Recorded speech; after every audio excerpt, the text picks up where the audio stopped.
And testing, and we are live.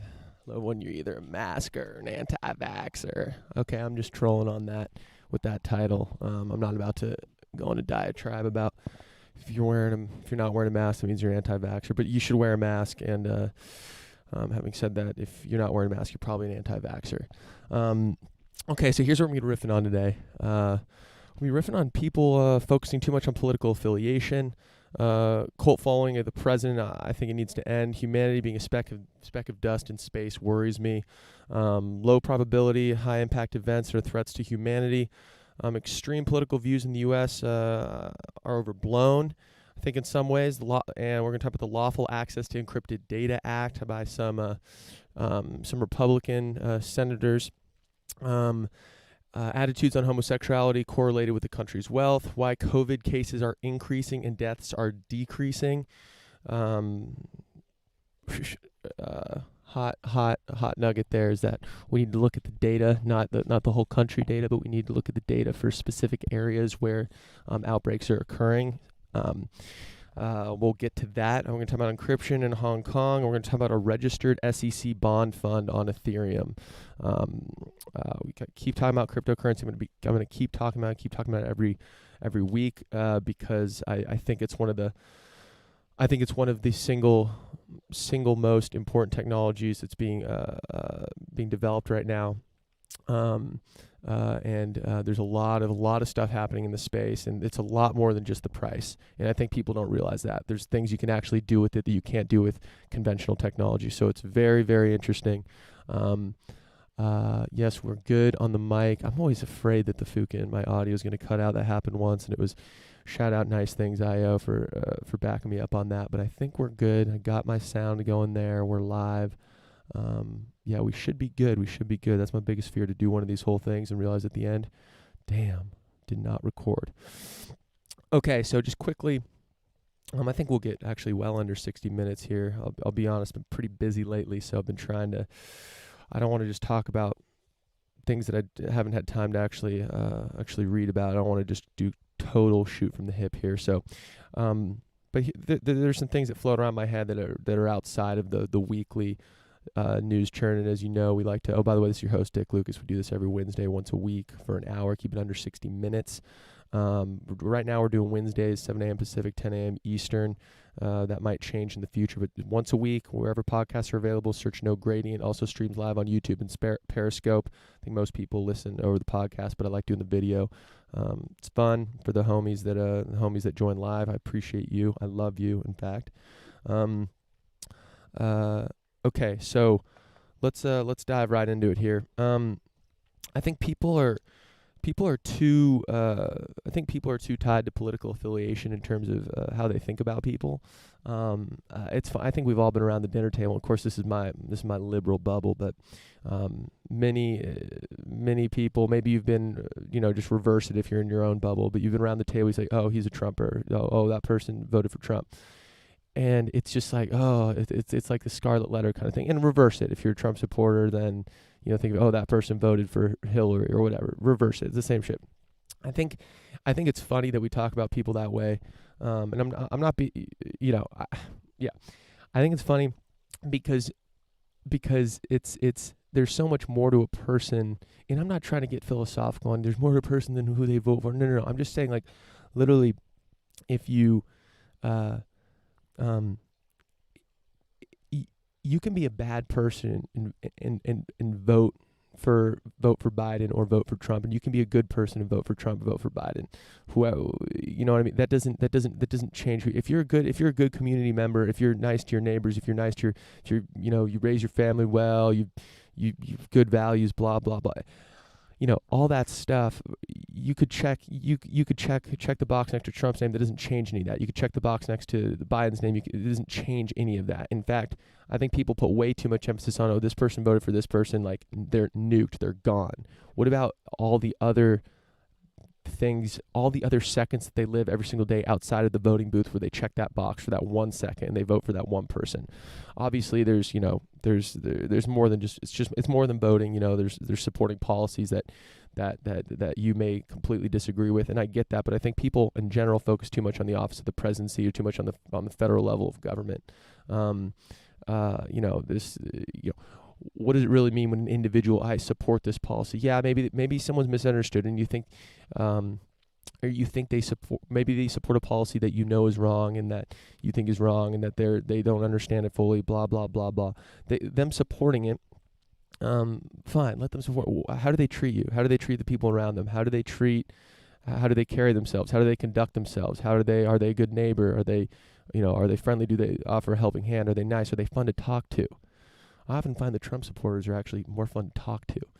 They're kind of more loose. I've never been about. I don't care I honestly don't care if you vote. I do not support Trump. I'm gonna be voting for Biden. We've talked about that on the show. I think he's an absolute danger to American values and everything we stand for, and yada yada yada. I'm not going to beat that. But if someone votes for him, I'm going to talk to you. I don't care. It doesn't change my assessment of how you are as a person. It didn't used to be that way. I used to think it was like an existential thing and how you voted. It's like, dude, who gives a shit? There's so much more than what person voted for. And I think it's funny when you get the conversation around the dinner table. Oh, he's a Trumper, or she's a Trumper. Oh yeah, they're a big Trump family. It's like, come on. People are more than that. People are more than that. People. Yeah. I think that's well, speaking of the office of the presidency and voting for and focusing too much on that shit. Just a quick riff. I think the popularity of the presidency needs to end in general, like the worship of Obama, or the worship of Bush, or the worship of really. I mean, historical presidents, I'll give you a little bit more leeway. Like, founding fathers, Abraham Lincoln. It's like, okay, those guys they're in the Hall of Fame. Founding fathers, I get that. But I was saying in the present, when people treat presidents like a celebrity, when they care about what kind of dog they have, or they care what their daughters are doing, or their kids, or this happened with the Obama family, to some extent. For the people that are Trump supporters, it's happening with Trump. It happens with every president. And to me, I've always hated that, because the United States fought a Revolutionary War, and I have to worship the person in office, or the president is a public servant. Okay, they're not. I'm sorry. I don't care what Mrs. Obama's doing. I don't care what the kids are doing. I don't care what Trump's first lady's working, or Trump's wife is working on. I don't care. I don't care about any of that. I care about what is the person in the Oval Office? What are they doing? What are they legislating? How are they speaking to the American people? How are they leading the American people? Everything outside of that is a moot point, and is a waste of oxygen. Okay, of all the time we're spending all this other shit, like what the first lady's wearing, what the dog they have, what Barron's up to. It's all just removing oxygen from having solid, good, political discussion about what the president needs to be doing, what actions the president needs to be taking, and this whole cult of personality around, the cult of around presidents in general. I think it needs to end. It would piss me off with the Obama era. Listen, Obama, good president, whatever. But I don't worship the guy. Okay, I don't worship his family. That's not what this is about. That's not what. Yeah. Anyway, I just think it's hilarious. You're like, oh, I love this president. I love this. No. As far as I'm concerned, the person in the White House is a public servant. They need to earn the respect every single day of the American people. They need to uphold the office that Fukin dozens have upheld before them for better, maybe not always to the best, but they're a public servant. Okay, they work for the people. They need to have deference to the people. They need to fear the people. We don't need to have deference to them. Okay, we can respect the office of the presidency, but as far as respecting the individual in there, of course we need to respect whatever. Have respect. Respect is always good. My point is, this whole cult around the presidency needs to end, because it doesn't allow us to look at the issues properly. If we like the person in the Oval Office, or we don't like them, that is a completely separate issue than are they a good president? And that's not how people vote. I get most people vote on who they like. It's all kind of arbitrary. But my point is, I really like shifting the discussion around, okay, what are the actual policies? And one more final point, like when people are dogging Trump, like, what he's wearing, he's fucking fat, he gets tan, he has orange hair, he's got all this bullshit that he does. None of it matters. None of that fucking matters. Okay, if you're actually worried about what Trump's doing in the White House, stop talking about his fucking hair, stop making fun of him, or stop making fun of his family, or all this bullshit, because it doesn't matter. even if those things are true, whether they're true or not, it just takes away from the conversations. If you're actually trying to hold the office accountable, you got to hold the policies accountable. You got to hold the words that person is saying accountable. You don't hold their fucking family accountable. You don't hold, other BS, their dog. None of that shit matters. Okay, so quickly, let's just riff on this real quick. Okay, so that whole thing, Carl Sagan, look it up. I think he had this epic monologue where pale blue dot, I think it was called, how he talks about we're basically a speck of dust floating in the universe. Humanity is. We don't know of life on any other planet, let alone humans. I mean, life on another planet probably very likely wouldn't look like humans, look like life does on Earth. Maybe it would, who knows. But there's this notion that, listen, you're floating in space, like relax, like you're a speck of dust in like an infinite universe with fucking trillions of stars, et cetera, we're one galaxy in trillions, fucking it's what's funny about that is I think people say that as a way to relax, nothing matters, dude, you're a speck of dust. It's funny for me, and it didn't used to be this way, but for me that makes me more nervous, that makes me more worried that we cannot fuck this up, because of the fact that maybe we're alone in this universe. Maybe we're not. Most likely we're not. There's probably life out there somewhere. But if we are, it's scary to me if we fuck it up. That's why I always talk about humanity as a people here. We'll talk about countries when countries are doing good or bad things, for sure. But I really think about us as an entire species, because I think that's the right way to think about it, because I want us to take care of our planet. I want us to can become an interplanetary spacefaring civilization. I think that would be epic. I think we have to do that if we want to survive long term. We're going to get into low probability, high impact events, but yeah, that's the way I think about it. If this is our one shot, if this is with one speck of dust in this giant universe, let's make it count, people. Let's help our neighbor, let's take care of our planet. Let's fucking invent new technology. Let's give people more opportunity. Let's allow people to create businesses. Let's educate people. Let's do that. Let's focus on that. Let's let people say what they want to say. Let's people do what they want to do as long as they're not hurting other people. Let's do that. Let's move ourselves forward that way. Okay, speaking of specko dust. Okay, so The Economist had a good piece in their latest issue, How to Survive the Next Pandemic. So there's a few low probability, high impact events, and we've talked about it on here. Whoa, think about them. Shout out nice things. Hit me up before the podcast. What are the gray rhinos? What are the slow moving things that we know, not the black swans? What are the slow moving things that we know are going to happen that are just a matter of time? And we've talked about it on this show. We've talked about climate change. I think that's a very obvious one, because as COVID hit, thinking, okay, well, what's the next COVID? Epidemiologists, virologists, anyone that was in the space, fucking Bill Gates was doing TED Talks in 2014 on this shit. And it's microbes, not missiles, that are going to be the next threat to humanity. People were talking about this for years, and guess what? We got fucking blindsided. We're still getting blindsided. We're still not dealing with this properly. Varying degrees, different countries. But so what are the other events like that? So, I want the No Gradient listeners to at least know about some of this shit, so we can say that back in a few years, Dick Locke has covered that. We riffed on that. And I'm not helping us prepare, really, but at least we can talk about the issues. I think it's interesting to talk about these things. Okay, so we've talked about climate change. We riffed on that. There's a few others. Okay, volcanoes, obviously. There's been, I think the last big one was in 1819 or something, last big explosion. I mean, the issue with let me outline them, or let me just say them, and then we'll kind of go through them. So volcanoes, asteroid, and a coronal, I'm not messing this name up, coronal mass ejection, which are charged particles coming from the sun, which can disrupt a whole bunch of shit. So let's start with volcanoes. So the issue with volcanoes is they can change the climate of the earth, destroy crop yields, and kill billions of people that way. It's not the actual explosion itself that's going to kill a bunch of people. That will kill some in the vicinity, but it's going to be the knock-on effects of hummingbird, chill.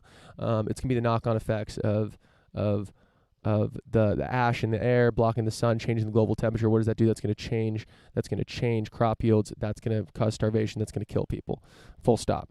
And there are some like Vesuvius. There's a few other active ones. I think Yellowstone, the last time it exploded majorly was 600,000 years ago. But there are early warning signs in a lot of these volcanoes.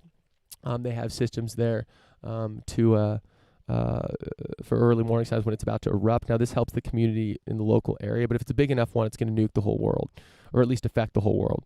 Nuke's a strong word.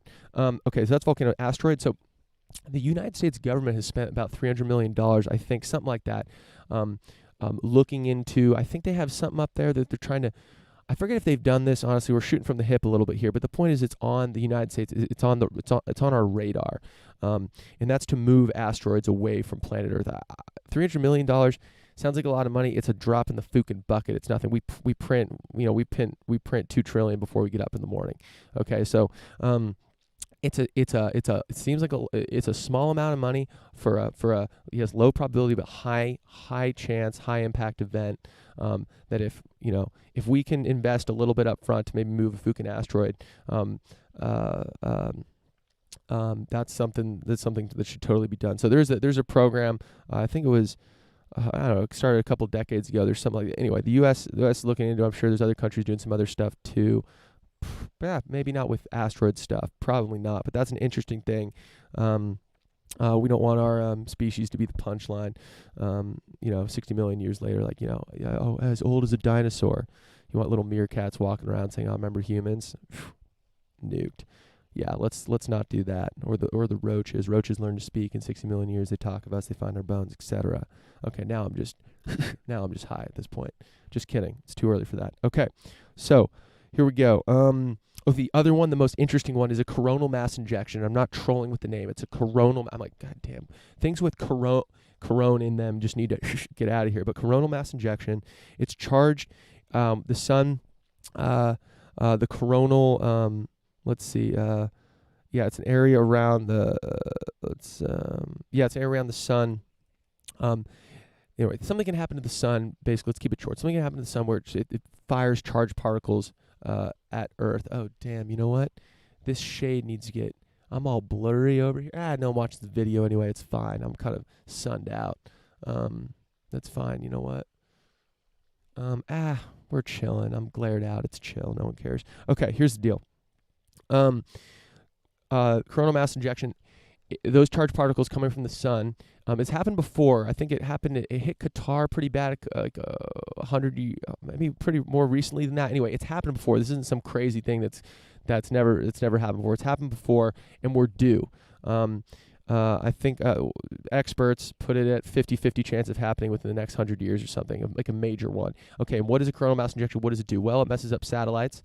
It's going to mess up electrical transmissions. It talked about, this Economist piece, it talked about how transformers could get blown. And what's a transformer? That's the thing that changes the voltage. So when it goes over these high-powered lines, it goes through a transformer, converts it to a voltage that your home can use or a building can use. That's what a transformer is. A transformer is the voltage. These transformers could get blown. And it said there's only a few countries with the industrial capacity right now that can actually produce a transformer. So imagine we got hit by it's called a coronal mass ejection. If we got hit by a CME that blew a bunch of these transformers out, knocked out some satellites, knocked out missile defense systems, shit like that, it would be very, very bad. And it would take a long time to create new transformers that could replace the ones that have been blown out. So imagine widespread across not just the United States, across the world, fuking no power. That means no internet. That means satellites get nuked. That's it. That would be extremely, extremely, extremely dangerous. And there hasn't been much work taken to look into this. But there's a satellite called Discover, the U.S. launch. It's halfway between here and the sun. That could actually give us an early warning sign of like 30 minutes or something like that. So it would sense the charged particles and it could relay that to us at home base and tell us, there's a CME event coming. Prepare. Well, I don't know what we're gonna do, but that is an interesting thing. I mean, damn, dude, there are things.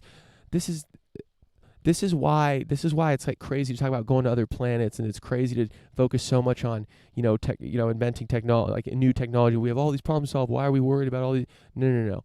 Because we need to worry about these things, because when they hit us, they will absolutely be bad, and we need to prepare now. So these are interesting things to think about, man. Like this is big. This is big stuff.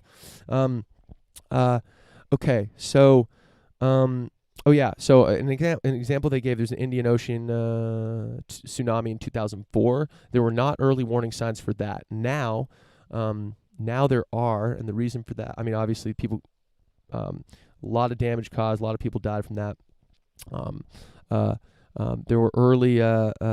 There were not early warning signs. So now we have a very solid tsunami warning system. We've got buoys out there that can detect this stuff, so at least people can get the extra few minutes to prepare, which can mean the difference between life and death for thousands of people.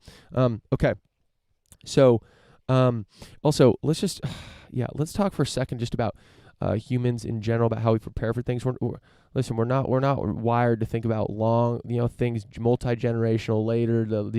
When something punches us in the face, we punch back. That's what humans are good at. And in some ways, it makes sense, right? If something's not an actual problem, don't waste your beautiful, precious energy, your beautiful, precious calories on it, right? Now we have everyone's, caloric problems aren't really an issue. We can focus on things that, many people are going hungry still, but it's a hell of a lot better than it was a few hundred years ago. So my point is we can afford to think of these other issues right now without just getting punched in the face. But unfortunately, we're still wired for that world. Okay, so a great example of this is SARS-CoV-2 that hit some other countries. Those countries that hit them, they knew how serious epidemics can be. They were much more prepared for COVID-19 than countries that were not hit by SARS-CoV-2. And excuse me, not SARS-CoV-2. It was SARS. SARS-CoV-2 is the virus that causes COVID-19, which is the disease. Yeah. SARS was the other one that hit some countries a while back. It did not hit the U.S. and guess what? We weren't prepared. So in some ways, we're gonna get through COVID-19. We're gonna get through it. It's gonna, however we get through it, we're gonna get through it. But at the very least, the death rate could have been a hell of a lot higher. It could have been a hell of a lot worse. We're still in the middle of it, but we're gonna be much more prepared for the next one. We're gonna take the next one more serious. So when we hear of some, zoonosis, some virus from somewhere, and we're gonna jump on it right away, and we're gonna be a lot more careful. I think I'm pretty confident in that. Okay, so here we go. I see some tweets sometimes, and I gotta be careful looking at Twitter, because it's the most extreme. It's the most extreme people. No, I'm not gonna say on the internet, but it leans extreme. So I follow people on the left and follow people on the right. And a lot of people on the left are saying shit. They're like going to war, and people on the right are saying super extreme shit. I'm just like, guys. Who can relax? The problem with Twitter, I love Twitter, but the problem with it is many people, the most extreme views get the most amount of oxygen. I just want to follow Joe Blow, who's like, yeah, I'm like center of left or center of right. This is what I think. I'm not like. People focus everything's an existential crisis. Every day there's it's like, relax, bro, relax. You think, God, I don't know. So it kind of, I think sometimes it gives me, even following both sides doesn't paint the whole picture of what's actually going on, because most people, and I want to quote Nick B here, a tweet from Nick B. Let's see. Yeah, fortunately, social media covers the most extreme ends of the spectrum, while the silent majority middle is just quietly sitting and waiting for all of this to pass. At least that's the story I tell myself. I think it's absolutely true, dude. I mean, if you walk outside, if you go to the grocery store. Well, maybe now with the maskers versus not mask, people aren't yelling at each other. You go to the restaurant, people aren't yelling at. Well, don't go to a restaurant. All these examples I can't use COVID-19. My point is, you go outside, you go for a walk. People aren't screaming at each other on Twitter. Everyone's screaming at each other. In the social media in general, people are screaming at each other. People on the cable news are screaming at each other. You got to be careful allowing this to paint your view of humanity, because it is less than 1% of humanity right there, is people yelling at each other, people being super extreme. You walk outside, you talk to your neighbor, you talk to your friend, you hit up your homie from school. He's not screaming at you. You're not screaming at him. She's not screaming at you. You're not screaming at her. You know what I mean? You got to take a breath and be like, oh, look, we're the most divided. I follow this guy on the right. I forget his name. He's kind of a jackass. I actually stopped following him. He's like, there's a civil war in the United States right now. I'm like, really, bro? Is there a civil war in the United States? Like, is there really a civil war? No, there's not fucking a civil war. And we're not even close to civil war right now. Like, relax. It's not helpful when you're always crying wolf. It's just like you get so many fucking retweets and likes and all this stuff. But it's like, dude, how do you look yourself in the mirror when you're stoking that kind of stuff? You actually believe that? Like, damn, it's crazy. Okay, so there's a tweet I saw. It said this: many of the smartest people I know are prepping contingency plans for authoritarianism or civil war in the U.S. The blue team the blue team sees analogs of Hitler and Trump. The red team sees shades of Bolsheviks and Khmer Rogue. I actually don't know who that is. Khmer Rogue. I don't know who that is. Bolsheviks, probably some Soviet communist stuff. There's extremism on both ends of the spectrum. Yes, there's extremism on both ends of the spectrum. That's what a spectrum is. By definition, there is a spectrum has extremism, but the bulk is in the middle. And that's what Nick B was saying. And let me just say this about extremism on the left, extremism on the right. Okay, let's address the left first. First of all, there's not a socialist wave that's about to sweep us. There's not a communist wave that's about to sweep us. Bernie Sanders was soundly defeated, crushed by Biden, who's a middle-of-the-road moderate guy. And I get it, some lefties are in his ear saying some shit.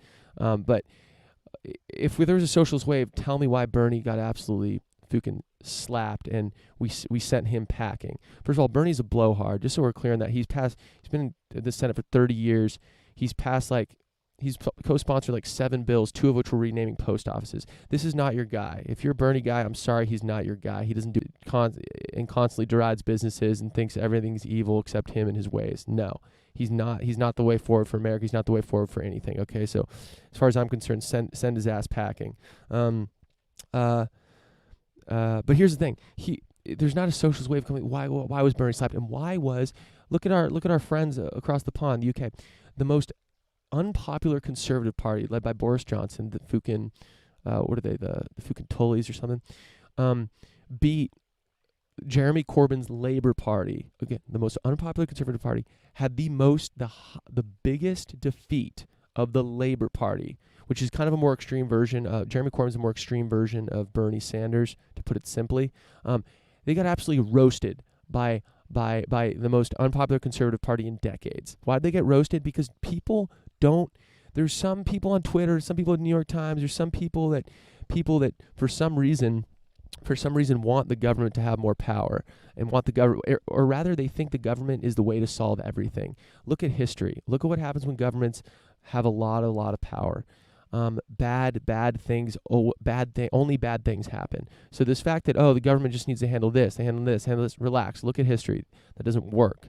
And on this podcast, on this show, on No Green, I'm skeptical of power everywhere. I'm not just skeptical of government. I'm skeptical of private companies getting too powerful. Absolutely. Power everywhere needs to be checked and needs to be watched. That's why I'm such a big fan of cryptocurrency. I can think it breaks some of these barriers down. So we don't, the extremism on the left isn't nearly as extreme as you think it is. We got some journalists, we got some people on Twitter, we got some people on Facebook crying that, they want the government to do everything for them. Okay, that got nuked. Your average person kind of wants to live their life. They want to be able to make choice. They want to have control over their shit. They're not just saying, okay, government, do everything for me. And that was proved. Bernie Sanders got absolutely slapped. Jeremy Corbyn in Labour got absolutely slapped. He had some other problems. Yeah, so okay, that's the left, and here's the right. People think, how could you vote for Trump? I'm being unprofessional this show, I'll admit, but I'm having fun with it. How could you vote for Trump? Like, his approval rating's like 40% right now. People are like, oh my God, how could you still vote for Trump? Like, after everything's done. What people don't understand is people that think when Trump has an approval rating, like people are willing to vote for him. People have this idea that they like everything he does. I don't. I've talked to some Trump supporters that are like that, sure. But what you have to understand is Trump has an R next to his name. And John Bolton said this in his fucking book, which I don't know why he should have said that stuff earlier. Good for him to make $2 million off the book. I don't know. But he said this about Trump. He said he had an R next to his name, so I was down for the endless war. So I thought he'd be down for the endless wars. I think he had some quote that it was basically like that in his book. Anyway, people are going to vote for Trump. There's a floor. Like, it is a little bit lower. In fact, it was lower like 18 months into his presidency, into Trump's presidency. It's not the lowest it's even been. You live in a bubble if you think there's some wave against Trump right now. There kind of is, but not really in terms of approval rating. Now, have approval ratings transition to actual voting? That's a whole nother ballgame.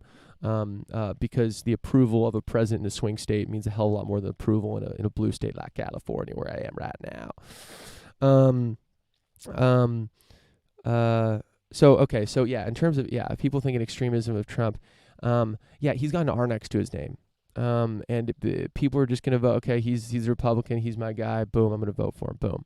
I think there's these rabid, foaming at the mouth, like hordes of people that you've never met that you think, when the people talk about, honestly, the way people talk about the South and the Midwest and listen, we've all made those jokes. I made those jokes as a coastal liberal elite, total jackass statement today. But it is fun. It blows my mind that in casual conversation, and maybe it's just the circle I run in, but I'm not going to throw the homies under the bus, but it's like you're allowed to just basically casually say that, oh, people in the South are stupid, or people in the middle of the country are stupid, or like they're just all racist.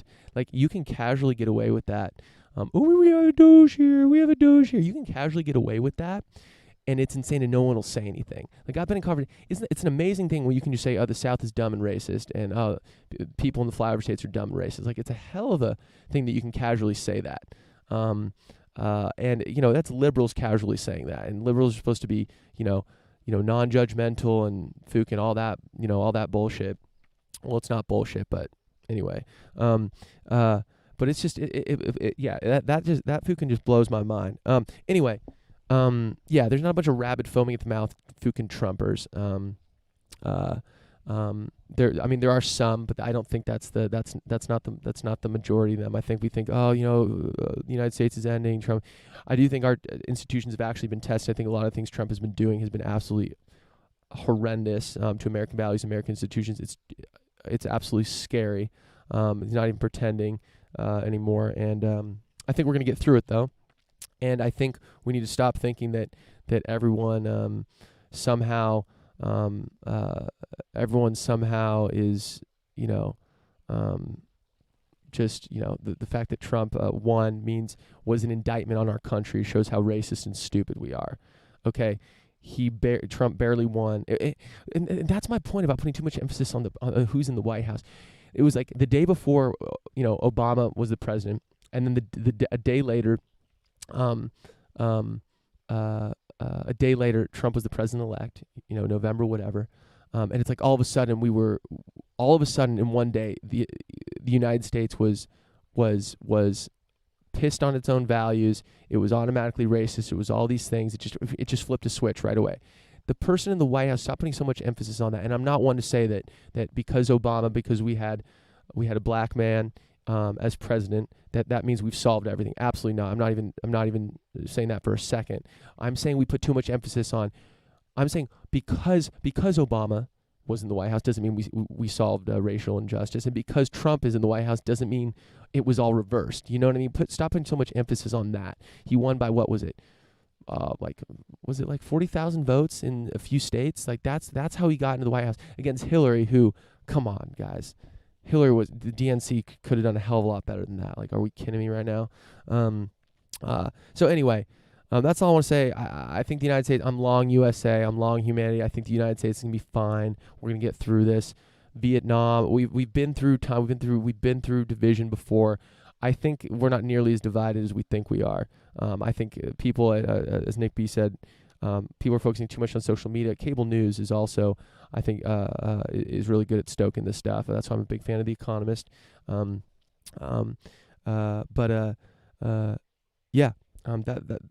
That's where I stand on it.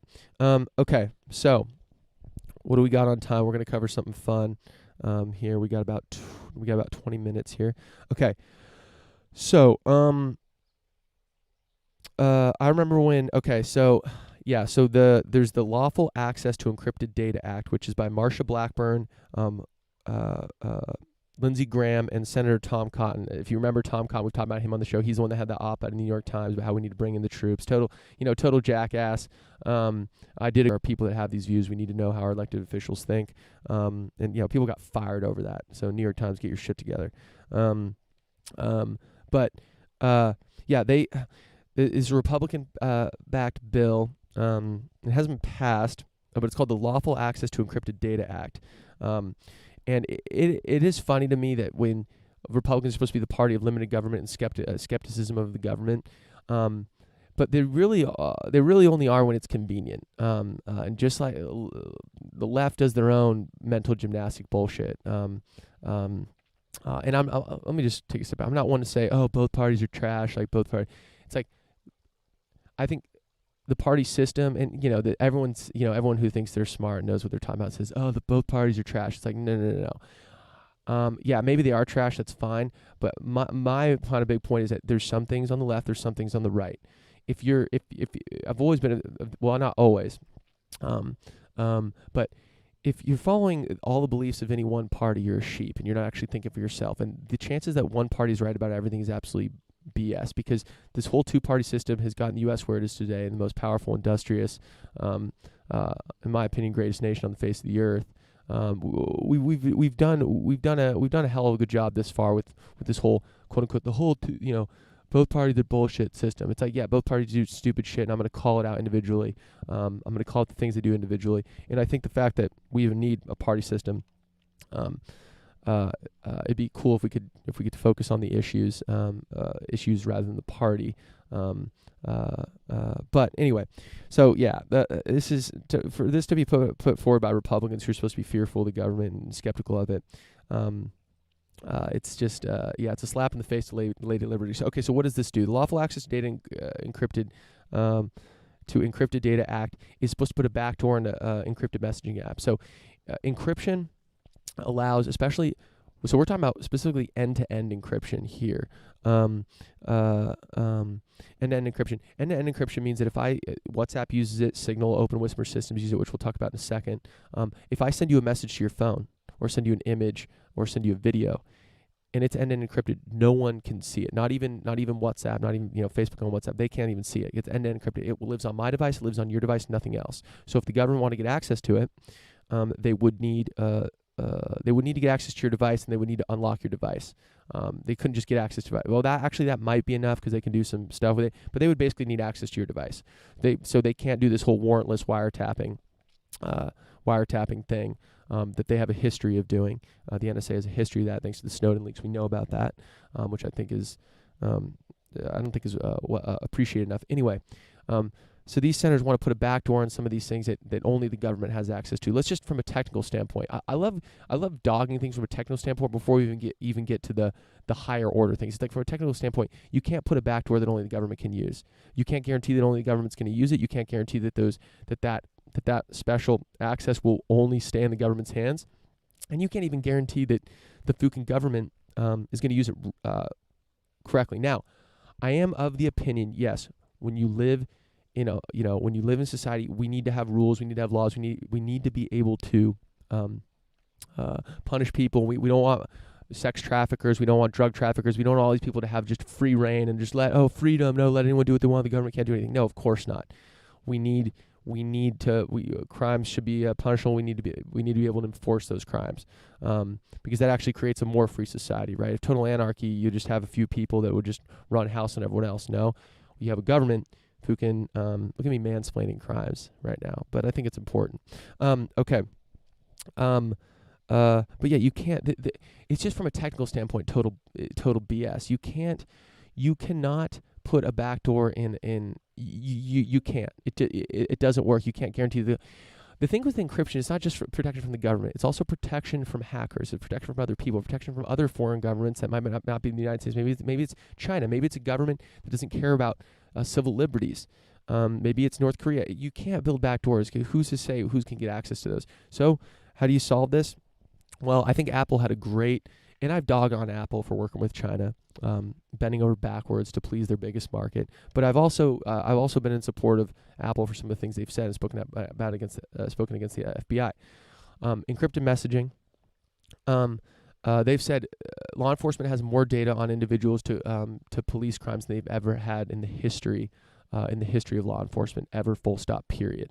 So the fact that they need now access to all our messages, or at least we need to break encryption to get, is total bullshit. They have enough to do their job. And granted, will criminals use this? Absolutely. Is the trade-off worth it? Absolutely. Criminals use cars to bring drugs across, bring drugs, sex traffic, do all this bad shit? Absolutely. Are we going to ban cars? Absolutely not. Is the internet used for a bunch of illegal shit? Absolutely. We're going to ban it? Absolutely not. This is the way to think about things, people. There's trade-offs. This is the only way to think about things. There's no such thing as this thing is right, this thing is wrong. You can't name one thing that is 100% right, 100% wrong. Every single thing has a trade-off, even if that trade-off is microscopic. Okay, we can't act like anything. You flip a switch and that's the fix. That's not how this works. There are no solutions, only trade-offs. I'm going to keep saying that till I die. Okay, so so this bill, the funny thing is, okay, let's say they passed it. Okay, they passed it. So does that mean WhatsApp needs to now build a backdoor? Like there's open source apps that have encryption that like I don't even know how you'd police this. Like you can take my encryption apps from my cold dead hands. I will go nuclear if this bill passes and they get removed from the Google Play Store. This is what I'm saying. Let's say the government. This is why I talk about with the iPhone, the fact you can't install an app outside of the App Store. You can install an app outside of the Google Play on Android. What if the U.S. government banned encryption apps from Google Maps? From Google Play and from the App Store. Well, on an Android phone, you could put an open source app. You could just put that app on your phone. What about an iPhone? No, you can't. That's why. Do I think this is going to happen? No, I don't. Because I think people should be allowed to speak privately. I think it's a fundamental civil right. People say, "Oh, I have nothing to hide." That's an intellectually lazy argument. It's not about you have nothing to hide. It's about the principle that you have the right to have privacy. You have the right to communicate privately. Our founding fathers fought for that. We fought a war for it. They actually used encryption as well, which is hilarious. They used coded messages. It is a fundamental right to be able to speak privately, full stop. Sharing ideas is a good and just thing. Will some of those ideas be evil, bad, wrong, cause destruction, cause murder, cause rape, cause child pornography, cause all these horrible, horrible, horrible things? Absolutely they will, but will the trade-off be worth it? Will it be worth it to have a society that can speak freely, communicate with each other freely, share ideas freely, and not have the government looking at it, or a private company getting access to all that stuff? Is that better? Does that outweigh all these bad things? Abso-frutal-tootly, people. That's the way to think about these issues. We'll be monitoring it. I'm a encryption hawk. I love end-to-end encryption. I love it. I think it's fundamental. So I'll be on this. 7:38. Okay, we're good. Okay, there's Pew Research, which I like. Pew Research. I'm sure following them on Twitter. I really like. People say, oh, this country thinks that, or this country, or like people nowadays think this. It's like, okay, a lot of that's anecdotal bullshit. Look at what Pew has really good data on what people are actually thinking. They poll people.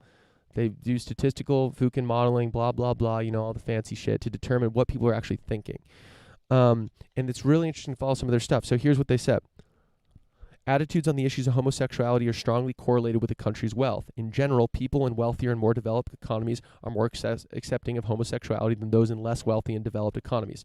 Okay, so I'm gonna say two things here. One, this is probably a wealthier countries, more globalized, more connected to the greater world, and it's more likely that they're going to have positive views. By the way, when I say attitude, they're correlated with countries' wealth. The higher the wealth, the more okay, the more accepting of homosexuality these countries are. It's funny. I'm always like, Jesus. Every time I talk about like, oh, are you accepting of homosexuality like as a country? It's like if someone's doing their thing, like why are you caring if someone's doing their thing? Like someone's making out with a dude and they're a dude, or someone's a woman making out with a woman. Why? It's like, do you have nothing else to do? Like, what are you doing? Like, can't you just let them, like, they want to do it? Like, are you gonna, come on, what are we talking about here, people? Let them do it. Who gives a shit? Live your life, let them live theirs. It's just funny talking about this shit. Like, what do you think on homosexuality? Honestly, I'm obviously I'm in support of homosexuality. If you want, like, do it. Obviously, if you're attracted to the same sex, that's people like in support of it. I think people put emphasis on like, someone's gay or straight. I honestly like if you're gay, that's great. If you're straight, that's great. I don't. It doesn't really. And we talked about this with the Fukin. If you're, if you voted for Trump or you're going to judge someone based on their political party, you might going to judge someone based on their sexuality. People put so much emphasis on it. Even people in support of it, there's so much emphasis put on this stuff. Like, who you wanna hook up with and like make your partner. Like that doesn't change anything about the how you are as a person. It doesn't change how you treat people. It doesn't change how you do your job. It doesn't change any of that shit. Like, I really try to focus on these ad hominem attacks, or these bringing people's attributes that are outside of the things that matter in the conversation, or when you're talking about a specific issue. I think is dangerous to the discussion, because it prevents us from actually focusing on the issue and bringing stuff that doesn't matter. So anyway, so I think it's hard to say. They didn't really go into why they think this necessarily is the case. Partly more globalized world, but I think partly richer, wealthier countries. There's more opportunity. And what does more opportunity mean? When you have more opportunity, that means you care less about putting other people down. That's why I think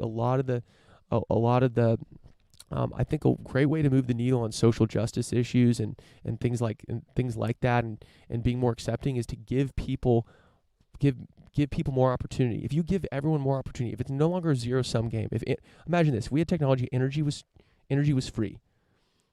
Energy was free. Food was free. Healthcare was free. Technology will get us to that point at some point. We just got to get there. That is full stop. Technology is leading us there. It'll get us there. We just got to get there.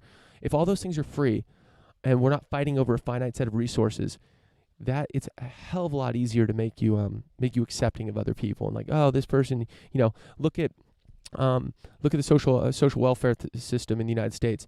When in the 60s or 50s, it kind of flipped. People who didn't used to be so against it, it was because, and this is one of the prevailing attitudes, is because non-white people were starting to, in greater numbers, rely on those systems, and that made people start to turn on them.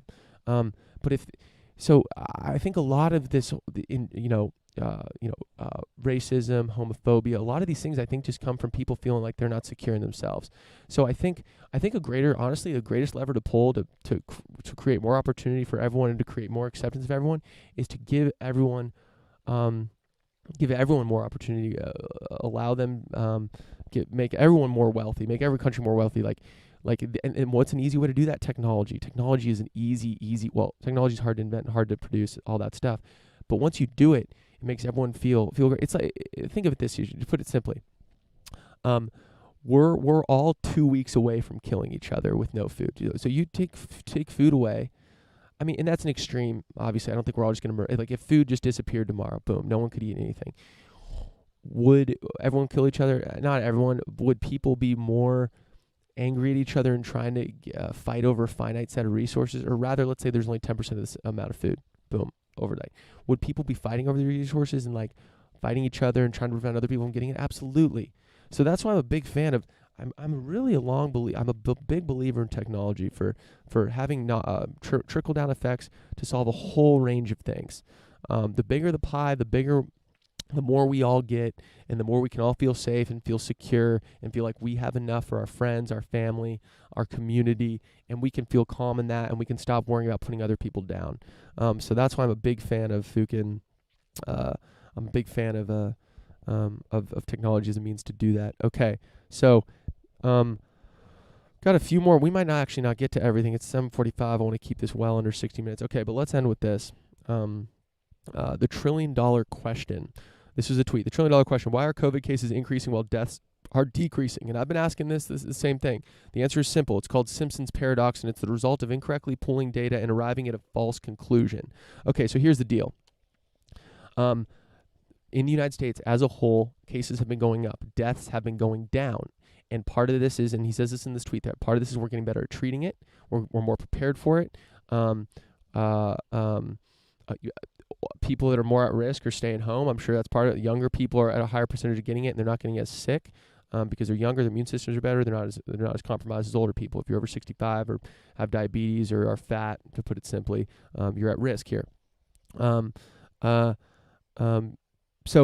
it's been a big wonder. Why is the amount of people dying per day plummeting and the amount of cases going way up? Well, part of that is deaths are a lagging indicator. Hospitalizations are a lagging indicator of cases. It goes from cases to hospitalization to death. So this spike, the spike that we've seen in the United States, it's going to take a while. Think of it as a snake. The snake ate the spike in cases. It's going to take a long time before it poops out the death. So it's going to take a while before that increases. So that's one thing. So it is a lagging indicator. So it's not as simple to say, oh, the death rate's going down, so that's all that matters. No. It's a little more complicated than that. And this guy, what he's pointing out is he's saying that if you actually look at the state-by-state cases where it's exploding, where the cases are actually going up, if you don't look at the country as a whole, but if you look at the states, where it is going up, what you're seeing is that deaths are also going up in those states. The average people dying per day is going up. As a country, we're going down. But the deaths in the states where it is increasing, and what's crazy is Florida actually does not make this data publicly available, which I think is absolutely insane. This is a public health fucking crisis, and Florida is hiding their data. Is there anything more disingenuous than that? Like, I can meet you halfway and say, okay, Florida, I get it. They want to keep the economy open. They don't want to infringe on people's rights. Like, they want people allowed to live their lives. I get that. You're American. I get that.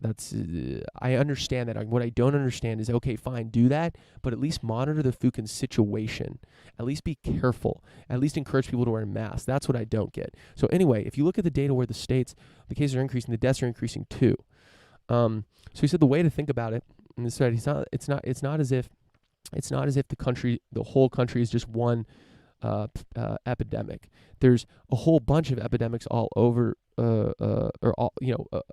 outbreaks all over the country. It's not just one countrywide outbreak. It's all over. So some are increasing, some are decreasing. So it's not, you can't think about the country as a whole is the wrong way to think about it. So that's one thing. All I'll say is, listen, there's a lot of shit we don't know about this. So regardless, and we've been saying this from the beginning, there's a lot of stuff we don't know about this. We need to be comfortable with not knowing. So we need to be careful. We need to wear masks. And fucking don't go, fucking limit. Don't go to a fucking restaurant. Don't go to a bar. Like, keep it chill right now. I know it's tough to do that. Like, but you gotta. There's just things we don't. There's things we don't know about. Just try to limit going out. Try to be smart. Take care of your loved ones. We haven't said that on the show in a while, and it's sad I haven't said that, but take care of your loved ones. You got grandparents or parents, encourage them to get them on DoorDash, order food for them, stuff like that. Like, prevent them from going out. And there does need to be a balance. Doesn't mean they can't go outside and go for a walk. I'm not saying that. Like, there needs to be a balance. There's mental sanity here. I just remembered something I want to talk about for next week. But yeah, wear a mask, be careful. This is not even close to, we're not even close to getting through this yet. I'm optimistic for a vaccine. We'll see what happens. But wear a mask, be cautious. If you're not a masker, you're an anti-vaxxer. No, but maybe. That's more of a troll. It's a clickbait title. It's fine. It's chill. We're having fun here. We're shooting from the hip. We're having a good time. This is episode 45. Dick Lucas, everyone. It's been a beautiful, beautiful Wednesday morning, 7 a.m. Pacific, 10 a.m. Eastern. For the homies watching live at home, I love you. I respect you. You're the ones that keep me going. I think there's probably one or two people on this. Thank you. Thank you so much. Rebecca, maybe she's watching, she's listening live. Mwah, mwah. This is the deal. Thank you, Dick Lucas. We're doing this once a week. We try to riff on things. We just try to talk about the deal here. We try to move society forward. We try to move all this stuff forward. We try to have high level, high intensity conversations. We want to talk about these issues. We want to riff on them. So everyone, thanks for joining. You can get this wherever podcasts are available. Just search No Gradient. This is episode 45. We release it once a week. You can also, it streams live on YouTube. You can watch on YouTube, also on Periscope. This was an epic riff session. Thank you all for joining. And until next time, enjoy the day. Wear a mask. Keep reading. Say hi to your neighbor. We're not as divided as you think. You go outside, people aren't yelling at each other. Y'all are my homies. This was fun. And we are going to the rolling and I I love you. Namaste.